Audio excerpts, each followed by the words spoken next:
ஞானானந்தமயம் தேவம் நிர்மலஸ்படிகாகிருதிம் ஆதாரம் சர்வ வித்யானாம் ஹயக்ரீவம் உபாஸ்மகே. நமஸ்காரம். அஸ்ட்ரோ டிவி நேயர்களுக்கு அஸ்ட்ரோ கேஎஸ் ஐயங்காரின் பணிவான நமஸ்காரங்கள். 10/6/2024 16/6/2024 வரை உண்டான வாரத்திற்கு என்னென்ன பலன் அப்படின்னு பார்ப்போம். மேஷம் முதல் மீனம் வரை. அதற்கு முன்னாடி இந்த வாரத்தில் வரக்கூடிய கோல்சாரம் என்ன அப்படின்றத பார்ப்போம். அதற்கு பிறகு இந்த வாரத்தில் வரக்கூடிய விசேஷ நாட்கள், இந்த வாரத்தில் வரக்கூடிய எந்தெந்த ராசிக்கு சந்திராஷ்டம காலம் அப்படின்றத வரிசைப்படுத்தி பார்க்கலாம். முதல்ல இந்த வாரத்தினுடைய கோல்சாரம், மேஷ ராசியில் செவ்வாய், ரிஷப ராசியில் சூரியன், குரு, சுக்கிரன், மிதுன ராசியில் புதன், கன்னியில் கேது, கும்பத்தில் சனி, மீனத்தில் ராகு.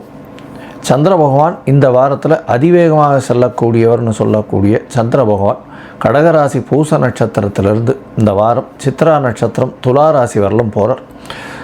கடகம், சிம்மம், கன்னி, துலாம் இந்த 4 ராசிகளுக்கு பிரவேசிக்கிறார். இந்த வாரத்தில் பார்த்தோம்னா சூரிய பகவான் ரிஷபத்திலிருந்து மிதுனத்திற்கு 15/6/2024 பிரவேசம் பண்ணுறார். இது சௌரமானம் ஆனி மாதம் பிறகுறது.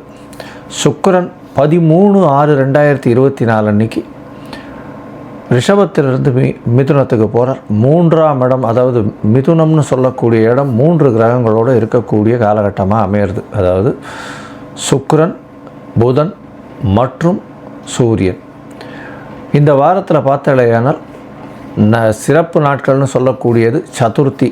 அதாவது 10/6/2024 அன்றைக்கி சதுர்த்தி, வளர்பிறை சதுர்த்தி, வளர் சதுர்த்தி அப்படின்னு சொல்லக்கூடியது. எந்த ஒரு விஷயத்திற்கும் உங்களுக்கு தேவை எல்லாவற்றையும், அதாவது விநாயகர்கிட்ட கேட்கும் பொழுது பிள்ளையாரை போய் சேவிச்சுட்டு வாங்கோ, சதுர்த்திக்கு ஒரு தேங்காய் உடைச்சிட்டு வாங்கோ, 9 தரம் சுற்றிட்டு 9 தோப்புக்கரணம் போடுங்க, என்ன தேவையோ அதை கேளுங்க, நிச்சயமாக கிடைக்கும். அதாவது சங்கடஹர சதுர்த்தி, வர சதுர்த்தின்னு 2 வகையாக இருக்குது. சங்கடஹர சதுர்த்தி தேய்பிறை சதுர்த்தி, இது வர சதுர்த்தி. வரங்களை அள்ளி கொடுக்கக்கூடிய காலகட்டம். உங்களுக்கு என்ன வேணுமோ, பணம் அதிகமாக வேண்டும், பொருள் வேண்டும், பொன் வேண்டும், வீடு வாங்கணும், அதெல்லாம் எது வேணும்னு கேட்குறீங்களோ அந்த விஷயங்கள் நிச்சயமாக வரும். இந்த வாரத்தில் சஷ்டி திதி வருது. சஷ்டி திதி 12/6/2024 அன்றைக்கி வருது. சஷ்டியில் விரதம் இருந்தால் அகப்பையில் வரும் அப்படின்னு சொல்லுவாங்க. குழந்தை பாக்கியம் மற்றவர்கள் இல்லாதவர்கள் அவர்கள் குழந்தை பாக்கியத்திற்காக முருகப்பெருமானை நோக்கி ஒரு நாள் இந்த சஷ்டி விரதம் இருக்கிறது விசேஷம். இந்த வாரத்தில் பார்த்தோம்னா 16/6/2024 பாபஹர தசமி அப்படின்னு வருது.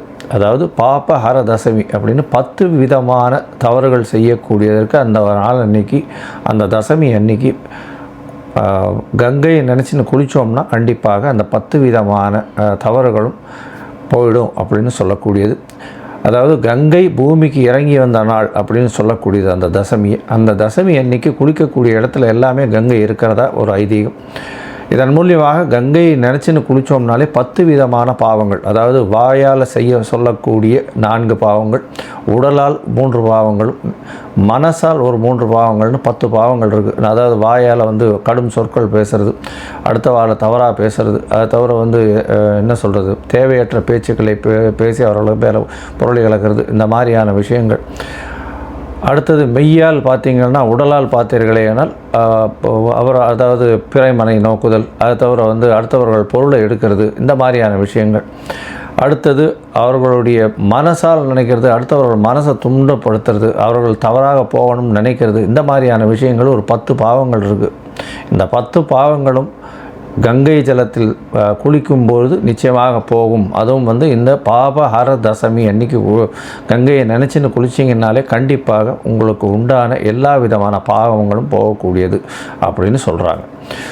இந்த வாரத்தில் பார்த்தாலேயானால் தனுசு, மகரம், கும்பம் இந்த 3 ராசிக்காரர்களுக்கும் சந்திராஷ்டம காலம் இருக்குது. இந்த சந்திராஷ்டம காலத்தில் உங்களுடைய ராசிக்கு 8ஆம் இடத்துல சந்திர பகவான் மறையிறதுனால சந்திராஷ்டமம்னு சொல்கிறோம். சந்திராஷ்டமத்தில் பார்த்தேன்னா புதிய முடிவு வேண்டாம், முயற்சிகள் புதுசாக எடுக்க வேண்டாம், வெளியூர் வெளிமாநில பிரயாணங்கள் வேண்டாம்னு சொல்கிறோம். ஒருவேளை நீங்கள் எடுக்க வேண்டிய கட்டாயத்தில் இருந்தீங்களேனால் சந்திர பகவானுக்கு உண்டான எளிய பரிகாரமான அரிசி, பச்சரிசி இல்லைன்னா நெல் அருகில் இருக்கக்கூடிய விநாயகர் கோவிலில் கொடுத்துட்டு போகிறதன் மூலியமாக சந்திராஷ்டமத்தின் தாக்கம் நிச்சயமாக குறையும். சரி, இந்த வாரம் எப்படி இருக்குது மேஷம் முதல் மீனம் வரை அப்படின்றத பார்ப்போம். அதுக்கு முன்னாடி என்னுடைய மொபைல் நம்பர் கீழே ஸ்க்ராலிங்கில் போயிட்டுருக்கோம். உங்களுக்கு அஸ்ட்ராலஜிக்கல் கன்சல்ட் தேவைப்பட்டது ஏனால் எனக்கு ஃபோன் பண்ணுங்க. உங்களுடைய date time place of birth அனுப்புங்க. உங்களுடைய பெயர், அதை தவிர உங்களுடைய பேரண்ட்ஸினுடைய பெயர் அனுப்புங்க. என்னுடைய கட்டணம் என்னன்றதை போடுறேன். முதல்ல வந்து உங்களுடைய ராசி சந்தி இருக்கா அப்படின்றத பார்க்கணும். அதாவது நட்சத்திர சந்தி, ராசி சந்தி அதெல்லாம் இருக்கான்றதை பார்க்கணும். பாத சந்தி இருக்கான்றதை பார்க்கணும். அதற்கப்புறம் லக்ன சந்தி இருக்கான்றதை பார்க்கணும். ஏன்னா 2 ராசிக்கு நடுவில் லக்னம் வந்துடும். அந்த மாதிரியான விஷயங்கள் நிச்சயமாக பார்க்கணும். எந்த நட்சத்திரத்தில் லக்னம் வருது அப்படின்றத தெரிஞ்சுட்டு இப்போ இருக்கக்கூடிய கோல்சாரம் எப்படி இருக்குது, உங்களுடைய தசாபுக்தி அந்தரம் சூக்ஷ்மம் எப்படி இருக்குன்றதை பார்த்துட்டு உங்களுக்கு உண்டான எளிய பரிகாரம் என்னவோ அதை கொடுத்து எந்த அளவுக்கு உங்களுக்கு உண்டான பிரச்சனைகளிலிருந்து விடுவிக்க முடியுமோ அந்த அளவுக்கு பண்ணலாம். சரி, இப்போ மேஷம் முதல் மீனம் வரை 10/6/2024 முதல் 16/6/2024 வரை உண்டான வாரத்திற்கு இருக்கும் பலன்கள் என்ன அப்படின்றத ஒன்றா பார்க்கலாம். தனுசு, மூலம், பூராடம், உத்திராடம் இந்த 3 நட்சத்திரம் 9 பாதங்களை கொண்ட ராசி. ராசியின் அதிபதி அப்படின்னு சொல்லக்கூடியவர் குரு பகவான் ராசிக்கு 6ஆம் இடத்துல மறைஞ்சிருக்கார். ஒரு சின்ன பயம் இருக்கும். கடன் கொஞ்சம் அதிகமாக வாங்க வேண்டிய காலகட்டமாக இருக்கும். எந்த ஒரு விஷயத்துலையும் போட்டியில் இறங்காதீங்க. ஏன்னா குரு பகவான் 6ஆம் இடத்துல இருந்தால் விட்டு கொடுக்கக்கூடிய மனம், விட்டு போகக்கூடிய மனம் ரொம்ப அதிகமாக இருக்கும். உங்களுக்கு ஆதாயமாக இருக்க வேண்டிய இடத்துல கூட வந்து நீங்கள் அதை விட்டு கொடுத்துருவீங்க. அந்த மாதிரியான விஷயங்கள் நிச்சயமாக நடக்கும். 6ஆம் இடத்துல குரு பகவான் போய் இருக்கிறதும் 6ஆம் அதிபதி சமசப்தமத்தில் இருக்கிறதுனால எதிராளிகள் உங்களை வந்து நிச்சயமாக உங்கள்கிட்ட இருக்கிறத ஈஸியாக எடுத்துருவாங்க. அதை தவிர வந்து பார்ட்னர்ஷிப்பில் வந்து அந்த உங்களுடைய அடுத்த பார்ட்னர் வந்து ரொம்ப சக்ஸஸ்ஃபுல்லாக இருப்பார். ஏன்னா உங்கள்கிட்ட இருக்கிற பைசா எல்லாத்தையுமே வந்து அவர் எடுக்கக்கூடிய வாய்ப்புகள் நிச்சயமாக உண்டு. பைசா மட்டும் இல்லை, உங்கள்கிட்ட இருக்கக்கூடிய செல்வங்களை ஈஸியாக எடுக்கக்கூடிய வாய்ப்புகள் நிச்சயமாக உண்டு.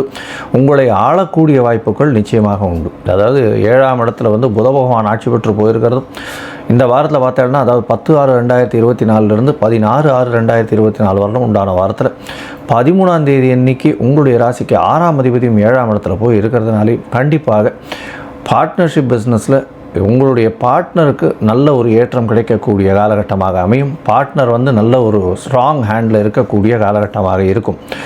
இந்த வாரத்தில் வந்து கொஞ்சம் பொறுமையாக இருக்கிறது நல்லது. ஏன்னா உங்களுடைய ராசிக்கு பார்த்தாலேயானால் 9ஆம் அதிபதியும் வந்து 7ஆம் இடத்துல போயிடுறார். அதனால் பார்ட்னர்ஷிப்பில் வியாபாரம் பண்ணுறவா, பார்ட்னர்ஷிப்பில் இருக்கக்கூடிய தொழில் பண்ணுறவா, எதிர் பாலினத்தவர்களுக்கெல்லாம் வந்து ரொம்ப ஸ்ட்ராங் ஏற்றம் இருக்கக்கூடிய காலகட்டம்.